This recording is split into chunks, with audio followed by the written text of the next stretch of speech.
Hi, I'm Taylor.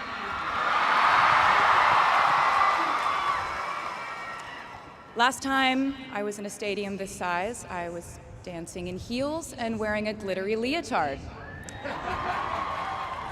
This outfit is much more comfortable. I would like to say a huge thank you to NYU's Chairman of the Board of Trustees, Bill Berkeley, and all the trustees and members of the board, NYU's President Andrew Hamilton, Provost Catherine Fleming, and the faculty and alumni here today who have made this day possible.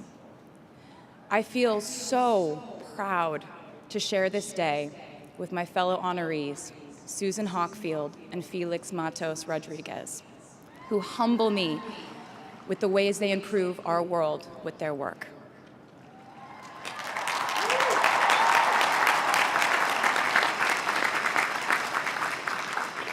As for me, I'm 90% sure the main reason I'm here is because I have a song called 22.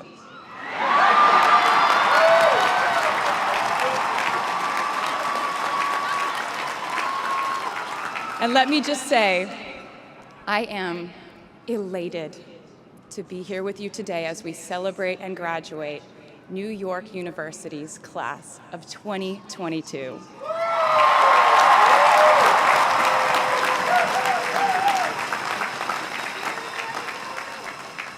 Not a single one of us here today has done it alone. We are each a patchwork quilt of those who have loved us, those who have believed in our futures, those who showed us empathy and kindness, or told us the truth, even when it wasn't easy to hear. Those who told us we could do it when there was absolutely no proof of that. Someone read stories to you and taught you to dream and offered up some moral code of right and wrong for you to try and live by.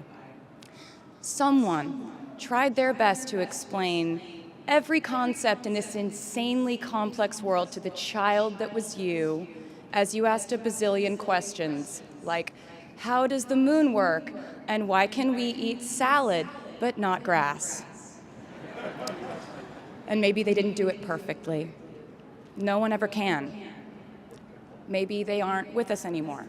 In that case, I hope you'll remember them today. If they are in this stadium, I hope you'll find your own way to express your gratitude for all the steps and missteps that have led us to this common destination.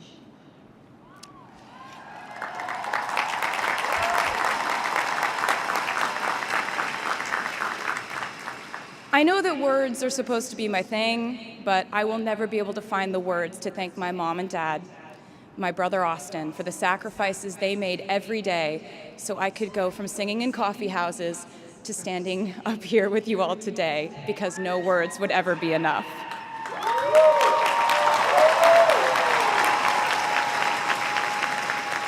To all the incredible parents, family members, mentors, teachers, allies, friends, and loved ones here today who have supported these students in their pursuit of educational enrichment, let me say to you now, welcome to New York. It's been waiting for you.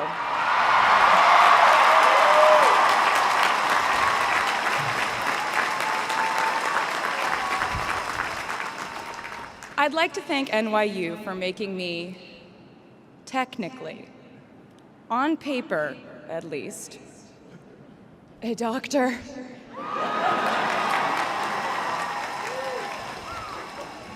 Not the type of doctor you would want around in case of an emergency.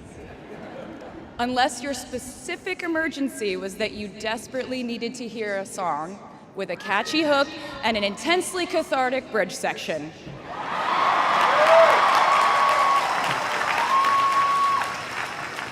Or if your emergency was that you needed a person who can name over 50 breeds of cats in 1 minute. I never got to have a normal college experience, per se. I went to public high school until 10th grade, and then finished my education doing homeschool work on the floors of airport terminals. Then I went out on the road for radio tour, which sounds incredibly glamorous, but in reality, it consisted of a rental car, motels, and my mom and I pretending to have loud mother-daughter fights with each other during boarding so no one would want the empty seat between us on Southwest. As a kid, I always thought I would go away to college, imagining the posters I would hang on the wall of my freshman dorm. I even set the ending of my music video for my song Love Story at my fantasy imaginary college, where I meet a male model reading a book on the grass, and with one single glance, we realized we had been in love in our past lives.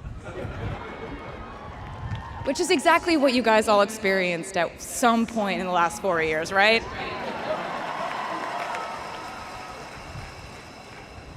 But I really can't complain about not having a normal college experience to you, because you went to NYU during a global pandemic, being essentially locked into your dorms and having to do classes over Zoom. Everyone in college during normal times stresses about test scores, but on top of that, you also had to pass like 1,000 COVID tests.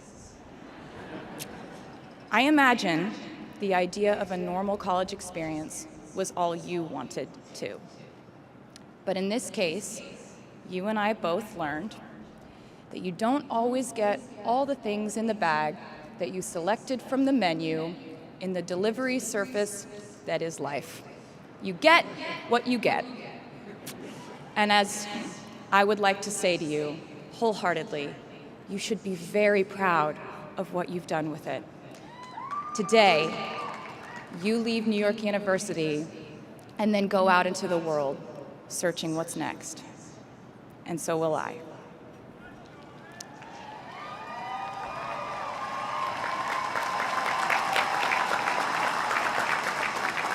So as a rule, I try not to give anyone unsolicited advice unless they ask for it.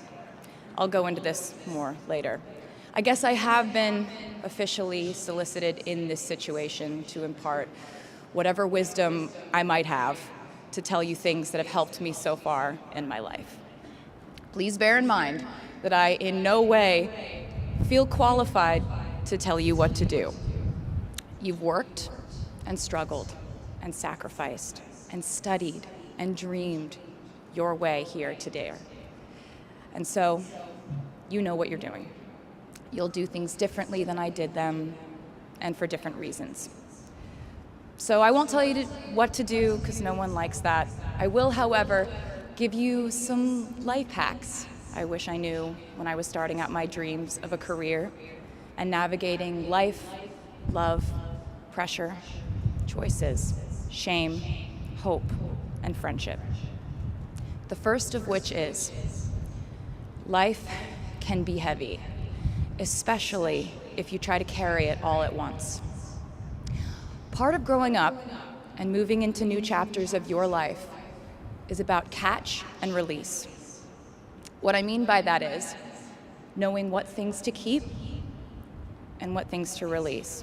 You can't carry all things, all grudges, all updates on your ex, all enviable promotions your school bully got at the hedge fund his uncle started. Decide what is yours to hold and let the rest go. Oftentimes, the good things in your life are lighter anyway, so there's more room for them. One toxic relationship can outweigh so many wonderful, simple joys. You get to pick what your life has time and room for. Be discerning. Secondly, learn to live alongside cringe. No matter how hard you try to avoid being cringe, you will look back on your life and cringe retrospectively.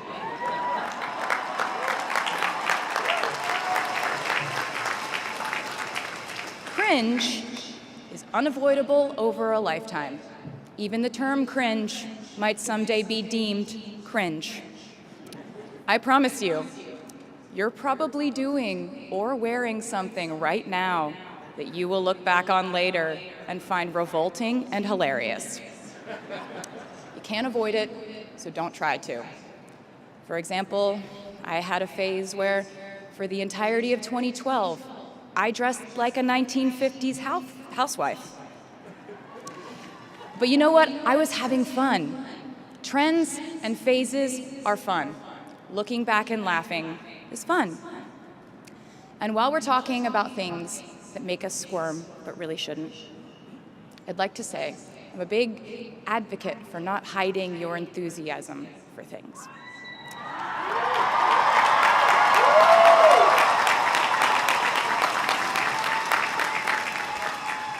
It seems to me that there is a false stigma around eagerness in our culture of unbothered ambivalence. This outlook perpetuates the idea that it's not cool to want it, that people who don't try are fundamentally more chic than people who do. And I wouldn't know because I've been a lot of things, but I've never been an expert on chic, but I'm the one who's up here, so you have to listen to me when I say this. Never be ashamed of trying. Effortlessness is a myth. The people who wanted it the least were the ones I wanted to date and be friends with in high school. The people who want it the most are the people I now hire to work for my company.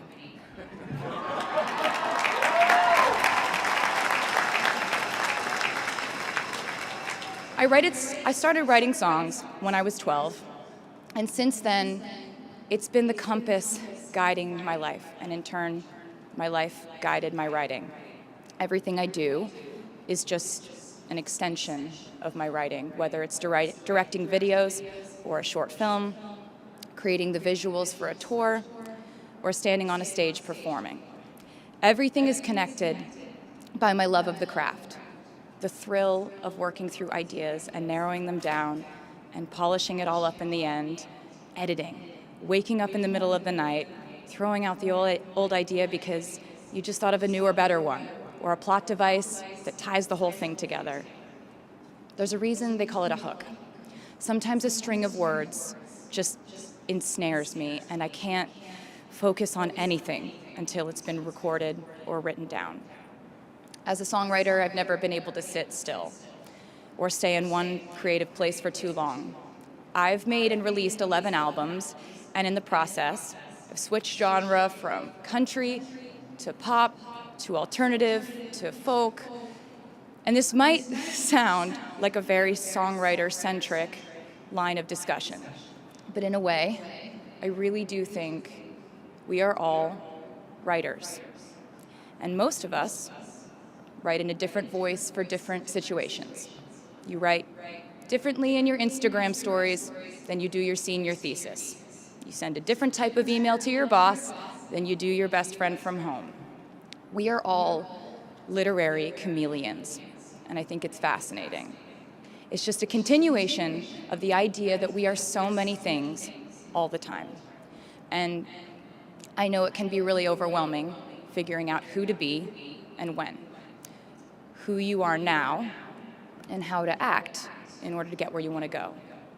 I have some good news. It's totally up to you. I have some terrifying news. It's totally up to you. I said to you earlier that I don't ever offer advice unless someone asks me for it, and now I'll tell you why. As a person who started my very public career at the age of 15, it came with a price. And that price was years of unsolicited advice.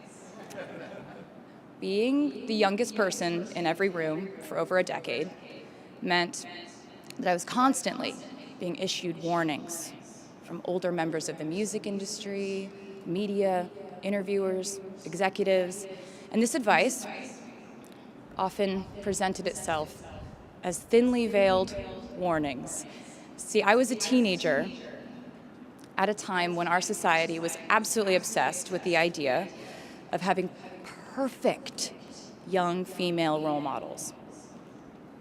It felt like every interview I did included slight barbs by the interviewer about me one day running off the rails. And that meant a different thing to every person who said it to me. So I became a young adult while being fed the message that if I didn't make any mistakes, all the children of America would grow up to be perfect angels. However, if I did slip up, the entire earth would fall off its axis, and it would be entirely my fault, and I would go to pop star jail forever and ever. It was all centered around the idea that mistakes equal failure, and ultimately the loss of any chance at a happy or rewarding life. This has not been my experience. My experience has been that my mistakes led to the best things in my life. And being embarrassed when you mess up, it's part of the human experience. Getting back up, dusting yourself off, and seeing who still wants to hang out with you afterward and laugh about it, that's a gift. The times I was told no, or wasn't included, wasn't chosen, didn't win, didn't make the cut, looking back, it really feels like those moments were as important, if not more crucial, than the moments I was told yes. Not being invited to the parties and sleepovers in my hometown made me feel hopelessly lonely. But because I felt alone, I would sit in my room and write the songs that would get me a ticket somewhere else. Having label executives in Nashville tell me that only 35-year-old housewives listen to country music, and there was no place for a 13-year-old on their roster, made me cry in the car on the way home. But then I'd post my songs on my MySpace, and yes, MySpace. And I would message with other teenagers like me who loved country music, but just didn't have anyone singing from their perspective. Having journalists write in-depth, oftentimes critical pieces about who they perceived me to be made me feel like I was living in some weird simulation. But it also made me look inward to learn about who I actually am. Having the world treat my love life like a spectator sport in which I lose every single game was not a great way to date in my teens and 20s. But it taught me to protect my private life fiercely. Being publicly humiliated over and over again at a young age was excruciatingly painful, but it forced me to devalue the ridiculous notion of minute-by-minute, ever-fluctuating social relevance and likability.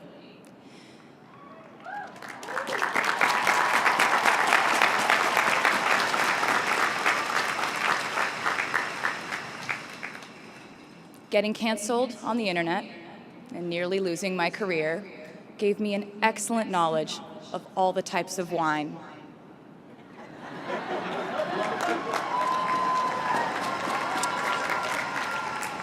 I know I sound like a consummate optimist, but I'm really not.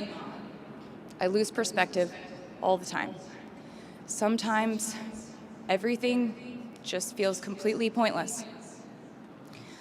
I know the pressure of living your life through the lens of perfectionism. And I know that I'm talking to a group of perfectionists because you are here today graduating from NYU.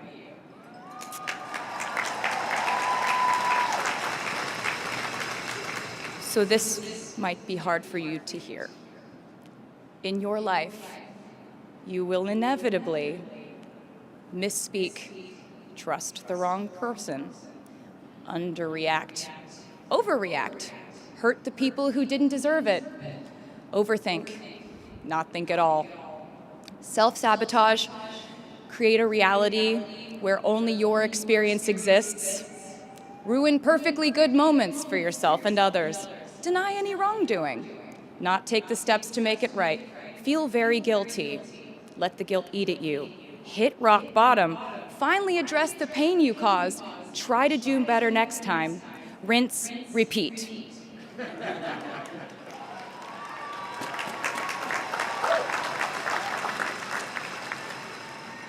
And I'm not gonna lie, these mistakes will cause you to lose things. I'm trying to tell you that losing things doesn't just mean losing. A lot of the time, when we lose things, we gain things too.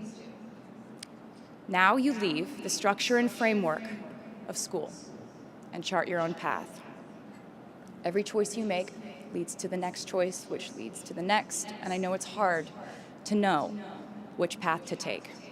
There will be times in life where you need to stand up for yourself, times when the right thing is actually to back down and apologize, times when the right thing is to fight, times when the right thing is to turn and run, times to hold on with all you have, and times to let go with grace. Sometimes the right thing to do is to throw out the old schools of thought in the name of progress and reform. Sometimes the right thing to do is to sit and listen to the wisdom of those who have come before us.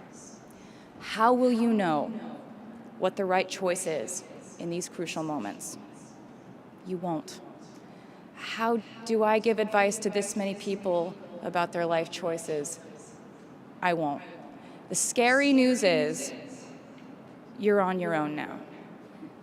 But the cool news is, you're on your own now.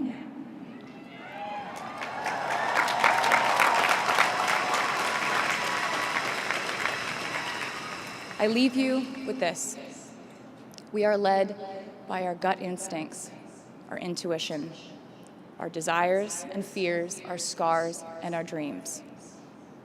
And you will screw it up sometimes. So will I. And when I do, you will most likely read about it on the internet. Anyway, hard things will happen to us. We will recover. We will learn from it. We will grow more resilient because of it. And as long as we are fortunate enough to be breathing, we will breathe in, breathe through, breathe deep, and breathe out. And I am a doctor now, so I know how breathing works. I hope you know how proud I am to share this day with you. We're doing this together, so let's just keep dancing like we're the class of 22.